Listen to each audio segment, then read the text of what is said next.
Mami. Saan po kayo galing? Valenzuela. Sa Valenzuela. Tamo, ano na siya eh. Kumbaga, binigyan na ng first aid kaso. Tanggalin ko yan. Oo pa. Tanggalin natin. Hindi makakatulong yan.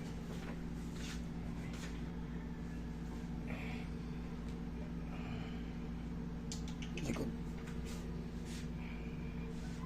Ilang oras na kayong ganito? Ha? Kaya ano eh. Tayo kaya na umaga yun. Sige. Higa kayo dito. Higa kayo dito. Higa. Lockjaw. Baka akala nyo na naman yung lips lang na isasara. Lips lang na isasara. Huwag lang po kayo matakot ha. Mabilis lang yan.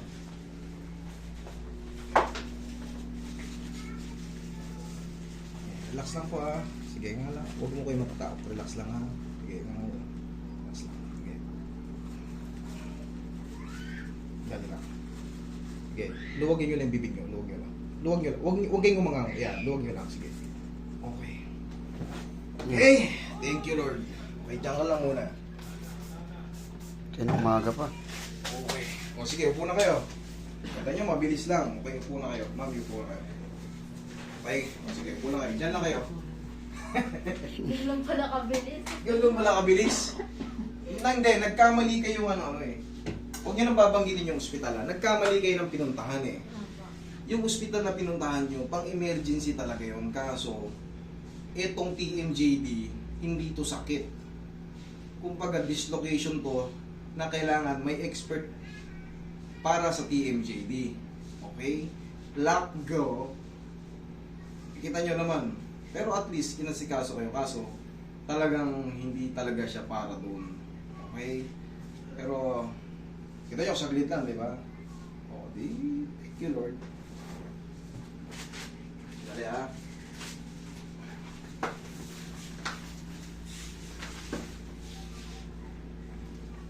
Yun, o.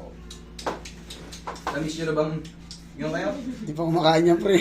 Hindi mo makain. Hindi pa kumakain eh. Okay na nga. Simula kayo ng umaga. Kumusta kayo? Okay na. Okay na. Nakapagsalitan. Natakot ako. Hindi. Wala kayong dapat. Wala na. Tapos na yun. Wala na kayong dapat ikatakot. Payo ko lang sa inyo. Ma'am, wait lang ha. Ang payo ko sa mga, kasi yung mga ngipin nyo, mami, wala nang bagang, konti na lang, di ba? Kulang-kulang din yung ngipin ni mami. Ngayon, na nag-lock yan dahil sa paghikap. Ang gagawin nyo, pag maghihikap kayo, palagi ganito na. Okay? Atras to. Sige nga. Ano ka? Pag ganito. Yan. Kita mo, namula na yung dito ni Ma. Enit na rin. Okay? O sige, uwi na kayo. Okay?